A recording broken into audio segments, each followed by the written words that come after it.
Swami Vivekananda বলেছেন, the difference between an ordinary person and a great person lies in the degree of concentration. All knowledge, বলছেন the key to all knowledge is concentration.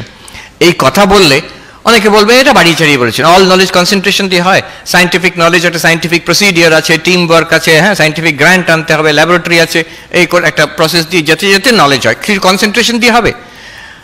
I read a biographical piece on John von Neumann. Von Neumann was one of the greatest scientists of the physicists of the 20th. উনি কি দুবার Nobel prize পেয়েছিলেন নাকি আমি ভুলে গেছি। So von Neumann, ওনার বিষয়ে একটা biographical piece. Basically he was actually in some sense more I would say brilliant than Einstein himself. Einstein's achievements গুলো অনেক বেশি, অনেক বড় জায়গায় উনি কাজ করেছেন, কিন্তু von Neumann এর বিরাট range of achievements and practically as a person was a blazing intellect. ওনার বিষয়ে বলা হচ্ছে, he had the firm conviction that he would be able to solve any problem, crack any problem by the sheer power of his focused mind. উনি বলছেন আমি খুব মন দিয়ে একটা জিনিসকে ভাবি, আই এম শিওর এটা সলিউশন আমি বার করতে পারবো। স্বামীজির কথা একদম হুবহু বলছেন, by the power of concentration.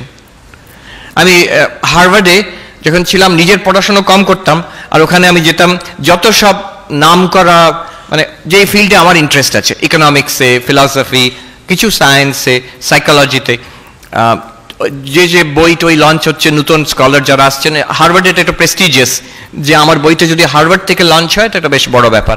তো তাই জন্য খুব অনেক চিন্তাবিদ, স্কলার্স, তাদের সঙ্গে দেখা হওয়ার সুযোগ হয়েছিল।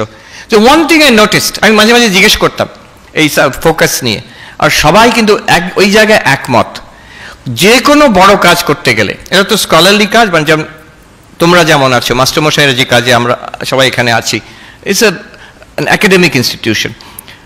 Most valuable commodity is attention. Time, energy, বিশেষ করে attention, most valuable commodity. সবাইকার, everywhere. And the more, আমি তো দেখছি, ইয়াং ছেলেমেয়েদের বাদ দিলে ওখানে, most of the others, you will be amazed, কতটা কম ওরা টেকনোলজির উপর ডিপেন্ড করে।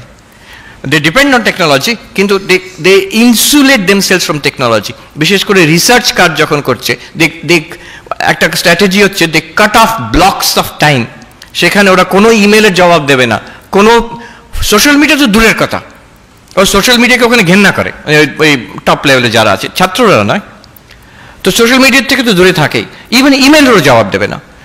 They have to isolate themselves from the world. তার কয়েক ঘন্টা প্রতিদিন আমার রিসার্চের কাজে দেবো আমি, ওটা না হলে হবে না। If I am scattering my self, আমি একটা প্রফেসরকে ওখানে দেখলাম না যে সারাক্ষণ সোশ্যাল মিডিয়া করছে, সেলফি তুলছে, নো, ছাত্রছাত্রীরা করছে অনেকটা, but not the research scholars, PhD scholars, graduate students, Professor's তো নয়। So this is one characteristic of all excellent academic work, and I'm sure in other fields also, বিশেষ করে academic work definitely.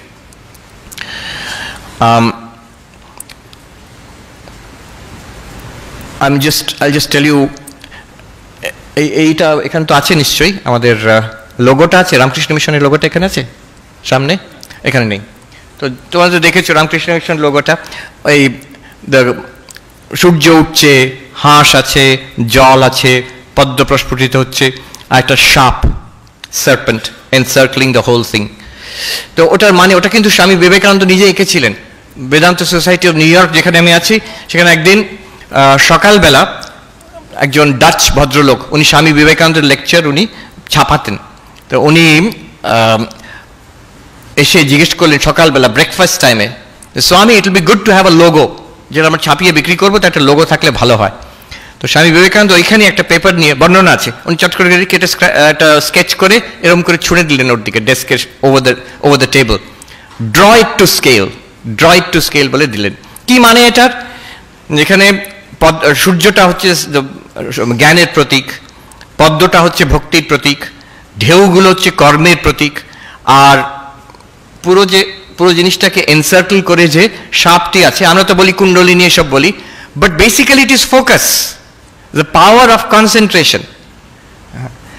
এই সবকে একসঙ্গে করলে, জ্ঞান কর্ম ভক্তিকে একসঙ্গে করলে, ইয়োগড উইথ যোগা, আমরা এটাকে সাধারণ ব্যাখ্যা করি কর্মযোগ, জ্ঞান যোগ, ভক্তি যোগ, রাজযোগ একসঙ্গে করে, বা মাঝখানে যে হাঁস সাঁতার কাটছে, ওটার প্রতীক হচ্ছে পরমাত্মার প্রতীক। ভগবানকে পাওয়া যায়, পরমাত্মাকে পাওয়া যায়, এইটা আমরা ব্যাখ্যা করি। বাট আরেক জায়গায় স্বামী যেটা অন্যরকম ব্যাখ্যা করেছেন, উনি বলছেন the power, jnana, bhakti and karma yoked to the power of yoga.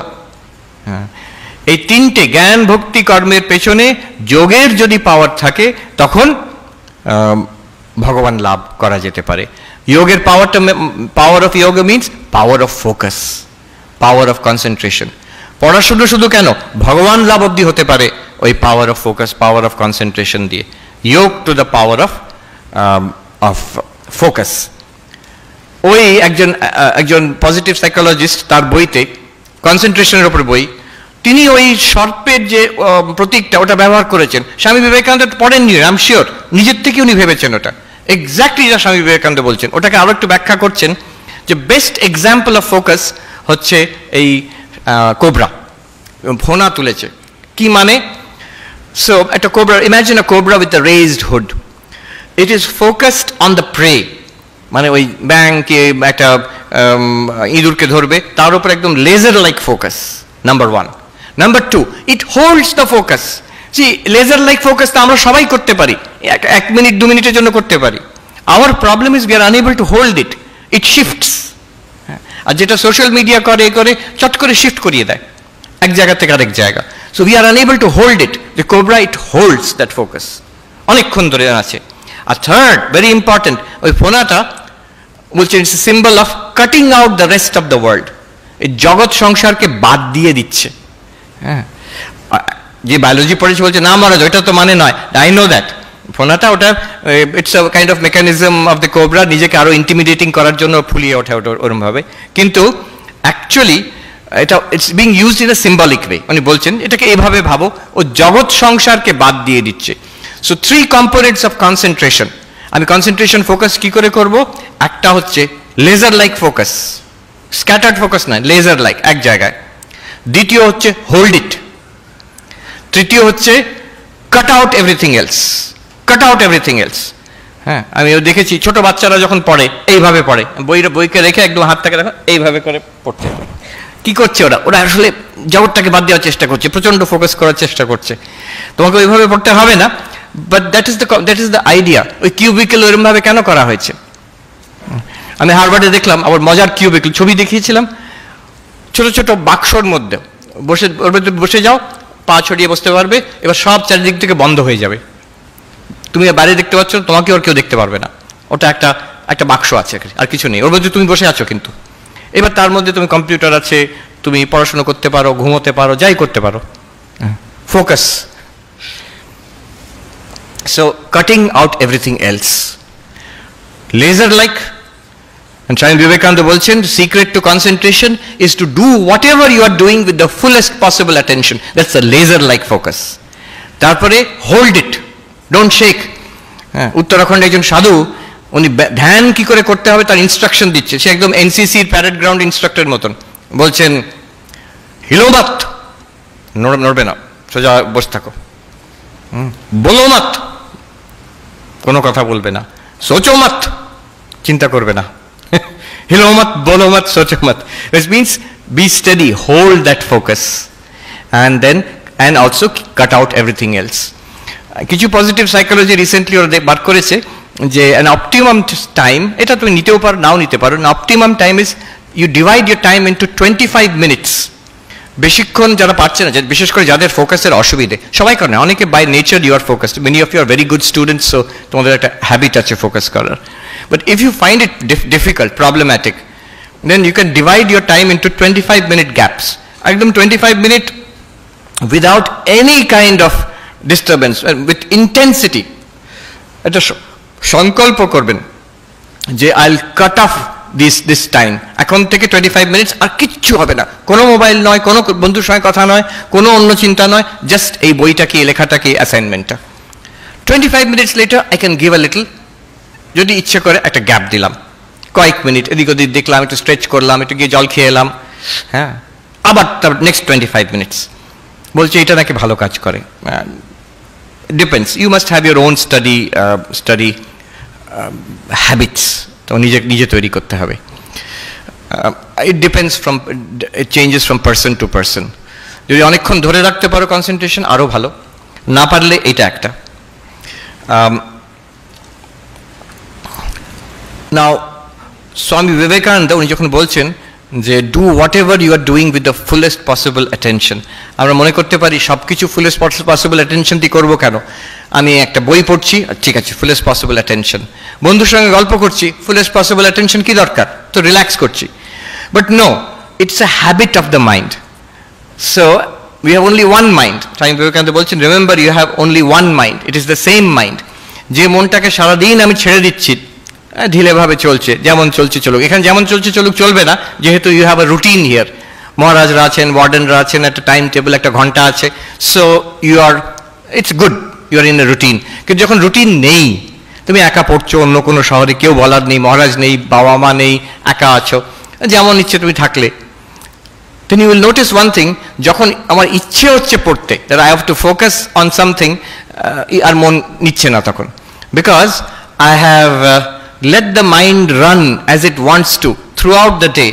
এখন রাত্রিরে পড়ে নেবো, কাজটা রাত্রিরে করে নেবো, এখন একটু যাই বন্ধুদের সঙ্গে, এখন একটু ইন্টারনেটে ব্রাউজিং করি, এখন একটু সিনেমা দেখতে যাই, এখন একটু খেয়ে আসি বাইরে গিয়ে, এবার রাত 10টা যখন হলো, কালকে অ্যাসাইনমেন্ট ডিউ, পড়তে বসলাম, তখন মন বলছে পড়বো না। কেন? সারাদিন আমি নেচে খেলে হেসে বেরিয়েছি, এখন এই বোরিং কাজটা করবোই না, তো জোর করে করতে বলো, ঘুমিয়ে পড়বে মন, mind will go to sleep. It's the same mind. যদি অ্যাটেনশনের অভ্যাস না থাকে, what will happen is when I demand attention, the mind will not give attention. So the power of focus, এই বইটা খুব ইম্পর্টেন্ট। এখন অনেকগুলো বই এই বিষয়ে বেরোচ্ছে, আমি 2-3টে বলছি। একটা তো ক্লাসিক ফ্লো, এই বিষয়ে আমি আগেও বলেছি, মিহাই চিকজেনমিহাই একজন পজিটিভ সাইকোলজিস্ট, আমেরিকাতে কাজ করছেন উনি অনেকদিন ধরে। তো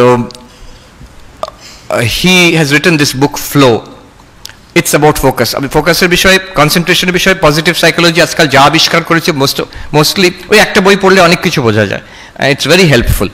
ফ্লো, উনি মিহাই চিকজেনমিহাই, হি ওয়াজ আ স্টুডেন্ট ইন ভিয়েনা, তখন সেই দ্বিতীয় বিশ্বযুদ্ধ শেষ হয়েছে। তো উনি বলছেন যে আমি তখন ইয়াং ছেলে, ভিয়েনা ধ্বংস হয়ে আছে, বম্বিং হয়ে গেছে, তখন রিকনস্ট্রাকশন আরম্ভ হয়নি, পকেটে পয়সাও নেই। আমার সন্ধ্যাবেলা দুটো অপশন ছিল, একটা সিনেমা দেখতে যাব, পয়সা নেই, তারপর দেখলো পাশে একটা লেকচার হচ্ছে, ফ্রি লেকচার, বললো তো ফ্রি লেকচারে যাই, সিনেমা দেখার পয়সা নেই। বললাম আমি ফ্রি লেকচারে গেলাম, সেখানে গিয়ে আমি মন্ত্রমুগ্ধের মতন শুনে গেলাম। কে বলছেন? কার্ল ইয়ুং সেখানে লেকচার দিচ্ছেন। বলছে সেই যে আমার অ্যাট্রাকশন হলো সাইকোলজির প্রতি, তখন টিনেজার, আমি ঠিক করলাম এই সাবজেক্টটাই আমি পড়বো সারা জীবন। আর হিজ হোল ফোকাস, ওনার point, his study was the quality of life. আমাদের জীবনের সবচেয়ে উন্নত কোয়ালিটি, বেস্ট লাইফ কখন হয়? And he came to this understanding, যখন আমরা মোস্ট ফোকাসড, মোস্ট কনসেন্ট্রেটেড, তখনই আমাদের বেস্ট লাইফ হয়। Most focused, he also said, on some worthwhile project. আমি তো মোস্ট ফোকাসড হতে পারি একটা সিনেমা দেখার সময়, ক্রিকেট খেলার সময় তো মোস্ট ফোকাসড হতে পারি, তাতে কি আমার হাই কোয়ালিটি অফ লাইফ হবে? না। একটা worthwhile project, what is the worthwhile project? তোমার পড়াশোনা হতে পারে, তোমার কাজ হতে পারে, তোমার বই লেখা হতে পারে, ক্রিয়েটিভ এন্ডেভার হতে পারে, সায়েন্স আর্ট কিছু হতে পারে, স্পোর্টস হতে পারে, খেলা, সাম ওয়ার্থওয়াইল চ্যালেঞ্জিং টাস্ক, তাতে যখন আমার প্রচণ্ড ফোকাস আসে, that is the most high quality life, যেটা মানুষ রিপোর্ট করছে। So if I want my life to be very fulfilling, one of the key components is focus. Concentration chhada, and the ability to pour oneself into the object. Swami Vivekananda bolchen, if I had to do my education all over again, I would develop the power of attachment and detachment, and with a perfected instrument I would go around collecting information, knowledge. Swamiji তো এখানেই পড়েছেন। আমি গতকাল Presidency college ইউনিভার্সিটিতে গেছিলাম, ওখানে ওদের নাম করা যারা এক্স স্টুডেন্ট, তাদের নাম বড় বড় করে লেখা আছে। তো 2 জায়গায় দেখলাম স্বামী বিবেকানন্দের নাম বড় করে লেখা আছে। হি ওয়াজ দেয়ার। উনি এরকম সেমিনারেও আসতেন, ওদের একটা পুরনো রেজিস্টার খুঁজে পেয়েছে, সেমিনার হচ্ছে, তো কে কে অ্যাটেন্ড করছেন তার মধ্যে আছেন নরেন্দ্রনাথ দত্ত, ওনার সই আছে। পরবর্তীকালে আরেকটা সেমিনার বেশ কয়েক বছর পরে বলছে আমরা পেলাম সুভাষচন্দ্র বোস অ্যাটেন্ড করছেন সেমিনারটা। So this ability to throw yourself completely into something, it indicates the quality of your life. একটা কথা আছে আমার খুব ভালো লাগে, what determines the quality of my life? What I think about and how much I think about that determines the quality of my life. আমার মনে আমি কি পুষে রেখেছি আর কতটা পুষে রেখেছি, that will determine the quality of my life. যিনি লিখেছেন উনি বলছেন, আমি যখন এটা অ্যাপ্লাই করলাম দেখলাম আমার ক্যান্সার হয়েছিল, কেমোথেরাপি হচ্ছে, এত টাকা খরচ হচ্ছে, মরেও যাবে হয়তো, এত রকম বাজে চিন্তা, আমার লাইফ একদম একটা নরক হয়ে গেছিল। বাট শি রাইটস দ্যাট আমি ঠিক করলাম এরকমভাবে বাঁচা যায় না, আই উইল কনসেন্ট্রেট, যেটা আমার সবচেয়ে ভালো লাগে সেটার উপরে মন দেবো। ও লেখালেখি করতেন, তো ওইটার উপরে আমি মন দিলাম, আর যতটুকু সময় যা দরকার হসপিটাল টাকা বিল পেমেন্ট ওইটা না হলে নাই, ওইটুকু করে দিলাম, বাকি সময়টা সব সময় আমি আমার কাজের বিষয়ে চিন্তা করতাম, আমার যে লেখা। বলছে আমার quality of life became internal quality of life, it became better after cancer than before cancer. আগে তো আমি এমনি ভাবে ভেসে যাচ্ছিলাম জীবনে, এখন ওই চাপে পড়ে নিজেকে I had to make an effort আমার জীবনের কোয়ালিটিটাকে ইমপ্রুভ করার জন্য। So what you think about, আমি কি আমার ক্যান্সার রোগ এই টাকা পয়সার চিন্তা নিয়ে সারাক্ষণ ভাবছি, নাকি আমার ফেভারিট সাবজেক্ট ওইটাকে নিয়ে ভাবছি, একটা কিছু কনস্ট্রাকটিভ ওয়ার্ক জীবনে, একটা বই লিখছি কিংবা ধ্যান করছি, whatever it is, something high and noble, সেখানে মনটা দিচ্ছি, then my life will improve. মিল্টনের কথা আছে, the mind in its own place can make a heaven of hell and a hell of heaven. মন নিজের থেকেই স্বর্গকে নরক বানিয়ে দিতে পারে, নরককে স্বর্গ বানিয়ে দিতে পারে। কিভাবে?